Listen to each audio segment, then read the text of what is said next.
নিজের মনের ভেতরে রাগ, অভিমান, ক্লান্তি, অলসতা যতই কিছু থাকুক না কেন, এই গাছগুলোতে যখন এই মিষ্টি মিষ্টি ফুলগুলো ফোটে আর সকাল সকাল এগুলোর দিকে যখন তাকাই, সব কিছু যেন এক নিমিষে ছুমন্তর।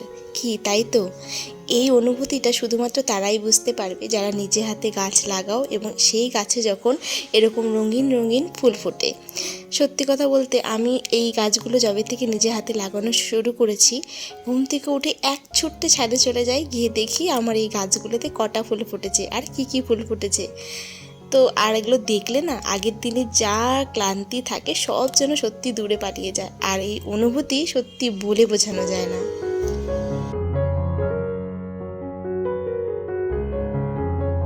Welcome back to my channel বন্ধুরা, কেমন আছো তোমরা সবাই? আশা করি যে যেখান থেকে আজকে আমার এই ভিডিওটি দেখছো সকলেই সুস্থ ও ভালো আছে। তো আজকে হচ্ছে শনিবার, মানে যেদিন ব্লগটা শ্যুট করেছিলাম সেদিন ছিল শনিবার। বরের আবদারে আজকে রান্না করব ধোকার ডালনা। তো ধোকার ডালনা রান্না করতে গিয়ে কি ঘটনা ঘটেছে তো সেটা ভিডিওটা দেখতে থাকো, অবশ্যই জানতে পারবে। দেখেছো আমি ছোলার ডালগুলোকে আগের দিন রাত্রে ভিজিয়ে রেখেছিলাম, তারপরে কাঁচা লঙ্কা আদা দিয়ে পেস্ট করে নিয়েছি, তারপরে কড়াইতে একটু তেল গরম করে কালো জিরা ফোড়ন দিয়ে একটু নেড়ে নিয়েছি, শুকনো করে নিয়েছি। থালার মধ্যে ঘি মাখিয়ে তারপরে সেই ভেজে নেওয়া ছোলার ডালগুলোর পেস্টটাকে আর কি ভালো করে থাপ করে আর কি করে নিয়ে বরফির আকারে কেটে নিয়েছি। কিন্তু দেখো আমার না বেশিরভাগ বরফিগুলো কিন্তু ঠিকঠাক হয়নি, অনেকটাই ভেঙে গেছে। জীবনে ফার্স্ট আমার কাছে এরকম হলো। আমি এর আগে বহুবার ধোকার ডালনা রান্না করেছি এবং একটা অনুষ্ঠানে, মানে আমার বাড়ির একটা অনুষ্ঠানে আমি 20-25 জনের মতন লোকের কিন্তু ধোকার ডালনা একা হাতে রান্না করেছি, একটা ধোকাও কিন্তু ভাঙেনি। কিন্তু আজকে কি হলো বুঝতে পারলাম না। যখন পিস পিস করে কাটছিলাম তখনই ভেঙে যাচ্ছিল, তারপরে ভাজার পরে মোটামুটি ঠিক ছিল, তবুও কিন্তু অনেকটাই কিন্তু আমার ওয়েস্ট হয়েছে, একদম ভেঙে গুঁড়ো গুঁড়ো হয়ে গেছে। তো সেগুলো তো আর দেওয়া যাচ্ছিল না, কিন্তু কি করব, বর তো আজকে আমাকে আগেই বলে দিয়েছে যে আমি কিন্তু শনিবারে ধোকার ডালনা খাবো, তো তার আবদারে তো বানাতেই হবে।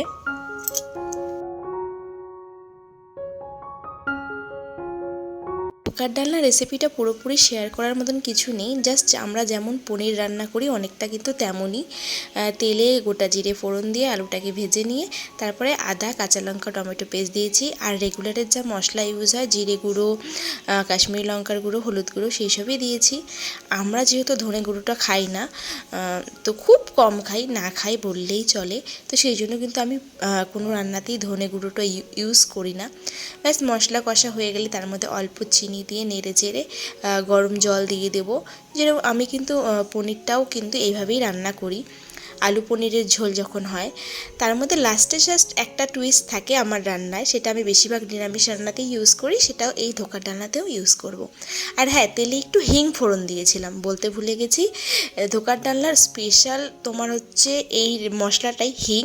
এবং যখন মানে ডালের পেস্টটাকে আমি কড়াইতে একটু নেড়ে নিয়েছিলাম তখনও কিন্তু একটু হিং ফোড়ন দিয়েছিলাম। তো দেখো আমার ধোকার ডালনাটা কিন্তু রেডি, কিন্তু যেই ঝোলে আমি দিয়েছি তারপরে কিন্তু ধোকাগুলো খুলে খুলে যাচ্ছিল। তো আমি অতি সাবধানে কিন্তু নাড়াচাড়া করেছি।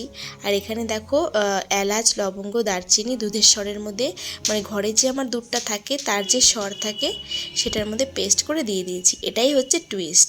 আমি বেশিরভাগ রান্নার মানে নিরামিষ রান্নাতেই কিন্তু এই দুধের স্বর গরম মশলা, গোটা গরম মশলার সাথে বেটে কিন্তু ইউজ করি, তাহলে কিন্তু রান্নার টেস্ট, বিশেষ করে নিরামিষ রান্নার টেস্টগুলো কিন্তু দারুণ আসে।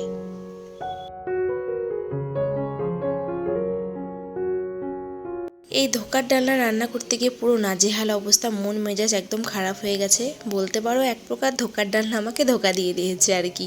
তো যাই হোক, আর কি রান্না করব আমার মাথা আজ কাজ করছিল না, না পেরে ভাবলাম যে ঠিক আছে চলো একটু আলু পটলের সবজি করে নিই, কারণ ওই কাঁচা লঙ্কা, আদা, টমেটোর যে মশলাটা করেছিলাম সেটা আছেই বেশ খানিকটা, তো আমার ওই একই মশলায় রান্নাটাও হয়ে যাবে ঝটপট। তো সেই মতনই কাজ করলাম আর কি, ওই ধোকার ডালনা আর আলু পটলের ঝোল, মানে আলু পটলের ঝোল করব না, একটু শুকনো শুকনো করেই করব, যেহেতু ধোকার ডালনাটা একটু ঝোল ঝোল করেই করেছি, মানে একটু গ্রেভি রেখেছি। তো এই দেখো কষা কষা করে আলু পটলের তরকারিটা করেছি, কারণ একটা সবজিতে তো আর খাওয়া যাবে না। তো রান্নাবান্না এদিকে কমপ্লিট হয়ে গেছে। আর এদিকে কিন্তু বরমশাই মেয়েকে নিয়ে বাড়িতেও চলে এসেছে, মানে স্কুল ছুটি হয়ে গেছে। আজ যেহেতু শনিবার ছিল, তো শনিবারে মেয়ে 12:30টায় ছুটি হয়, বাড়ি আসতে আসতে ওই 1:45 মতন বাজে। তো এই যে চলে এসেছে ওরা চলে আসলো, মানে আমার কাজের আরও সমস্ত কিছু গন্ডগোল হয়ে যায়। যাই হোক, শনিবারে তো তাড়াতাড়ি ছুটি হয়ে যায়। এখন আমি কিছু জামা কাপড় আছে কাচার, যেগুলো একটু আর কি উষ্ণ গরম জলে একটু ভিজিয়ে রাখি। কেন জানি না অভ্যেসে দাঁড়িয়ে গেছে, আগে কিন্তু কোনো দিনই করতাম না, কিন্তু বিয়ের পরে শ্বশুরবাড়িতে এসে দেখি শাশুড়ি মা সবসময় জামা কাপড় একটু গরম জলে ভিজিয়ে রাখে। আমিও ভিজিয়ে কাচতাম আমরাও বিয়ের আগে, কিন্তু সেটা নর্মাল জলে, গরম জলে না। কিন্তু এখানে যাই হোক গিজারের সুবিধা আছে, অসুবিধা হয় না। কিন্তু আমার শাশুড়ি মা বলেন উনি নাকি বরাবরই উনুনে যখন রান্না করতেন তখনও উনি কিন্তু একটু গরম জল করে নিয়ে তারপরে জামা কাপড় এরকম ভিজিয়ে রাখতেন, তাহলে নাকি বেশি পরিষ্কার হয় এবং কাচতে কম সময় লাগে। ওই যে যেমন দেখা তেমন কাজ, ওই দেখে দেখে এখন আমারও অভ্যেসে দাঁড়িয়ে গেছে, আমিও একটু গরম জল না দিয়ে জামা কাপড় কাচতেই পারি না বা ভেজাতেই পারি না। এখানে মেয়ের স্কুলের ইউনিফর্মগুলো ভিজতে দিয়ে দিলাম, কারণ এগুলো একটু ভিজতে থাকুক, ততক্ষণ ঘরের বাকি কাজ টুকটাক সেরে নেব।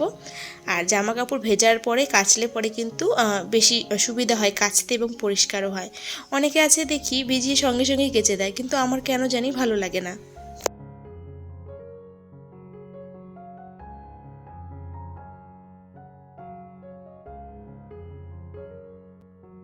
তোমরা অনেক বন্ধুরাই আমাকে বারবার কমেন্ট বক্সে কমেন্ট করছো যে আমি ইউটিউবে যেই মিউজিকগুলো ইউজ করি সেগুলোতে কপিরাইট আসে কিনা। সেগুলোতে কিন্তু কোনো কপিরাইট আসে না, এগুলো ইউটিউবের নিজস্ব মিউজিক, যেগুলো ইউটিউব রেডি করেছে যাতে সবাই এই মানে ইউটিউবের ভিডিওগুলোতে ইউজ করতে পারে।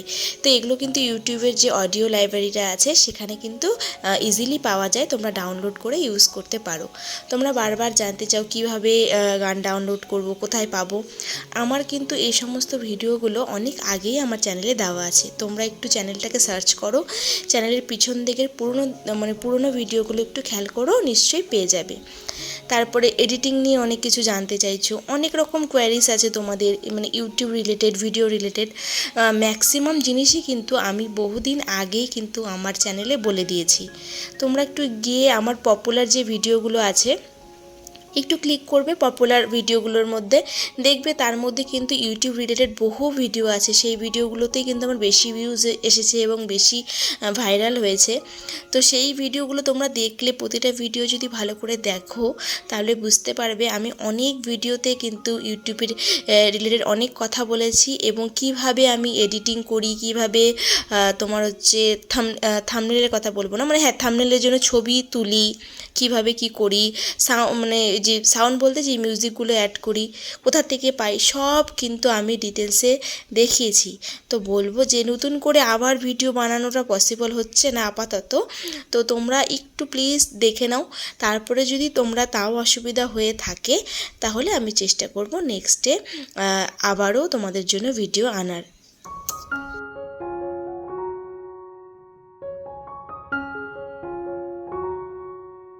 আবার অনেক বন্ধুরা লেখো যে দিদি তোমার কথা বলার মানে ধরন খুব ভালো, তুমি খুব সুন্দর কথা বলতে পারো, তোমার কথাগুলো শুনতে বেশ ভালো লাগে।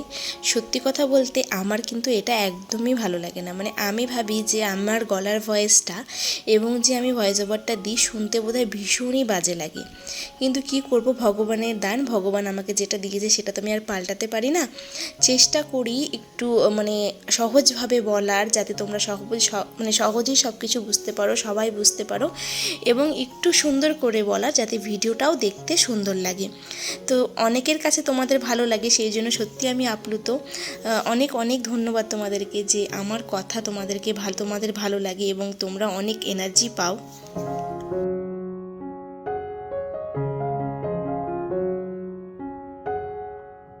তো তোমাদের সাথে গল্প করতে করতে ঘরের সব কাজবাজ শেষ, এখন স্নান করে পুজো দেওয়ার পালা। জামা কাপড় মেলে ছাদে একবারে ফুল তুলে নিয়ে যাব, তারপরে গিয়ে পুজোটা করব।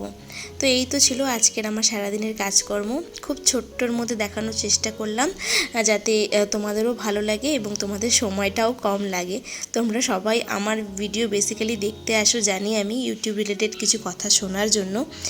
তো দেখো, সবসময় ইউটিউব রিলেটেড কথা আমি বলতে চাই, অবশ্যই বলবো, কিন্তু আমার যেহেতু ব্লগিং চ্যানেল, আমি ব্লগ করব বলে ভেবেছি, সেই জন্য মাঝে মধ্যে একটু একটু তো আমার নিজের কথাও বলতে হবে, আমার ফ্যামিলির কথাও বলতে হবে।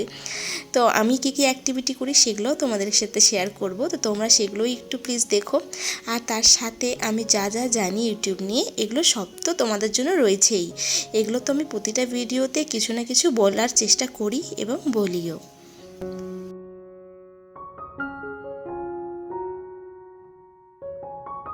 শেষে একটা গুরুত্বপূর্ণ কথা বলি, অন্যের লাইফটা যেরকম আমরা দূর থেকে দেখে বলি কি সুন্দর কি ভালো, তো কিন্তু তার পেছনে তার যে জার্নিটা, সেটা কিন্তু সত্যিই খুব পরিশ্রমের থাকে, খুব কষ্টের থাকে। তারপরেই কিন্তু একটা মানুষ মানে স্ট্যাবলিশ হতে পারে জীবনে। তো ইউটিউবটাও ঠিক তেমনই। ইউটিউবে এখন যারা দাঁড়িয়ে গেছে, নাম হয়ে গেছে, তাদের কিন্তু প্রথমের জীবনটা কিন্তু এতটা স্মুথ ছিল না, তাদেরকে প্রচুর পরিশ্রম করতে হয়েছে, তারপরেই কিন্তু ইউটিউবে তারা দাঁড়াতে পেরেছে। তো ইউটিউবটা সহজ মনে হলেও ততটাও সহজ নয়, এখানে প্রচুর পরিমাণ পরিশ্রম করতে হয় এবং ধৈর্য তো অবশ্যই রাখতে হয়। তো চলো, আজকের ভিডিওটাকে আমি এখানেই শেষ করছি। একটু মার্কেটের জন্য বেরোচ্ছিলাম শাশুড়ি মার সাথে, তাই একটু ক্লিপ নিয়ে নিয়েছিলাম, তোমাদের সাথে শেয়ার করলাম। মার্কেটে গিয়ে তেমন কোনো ভিডিও ক্লিপ করা হয়নি। তো চলো, আজকের মতন ভিডিওটাকে এখানেই শেষ করছি। ভালো থেকো, সুস্থ থেকো, টাটা।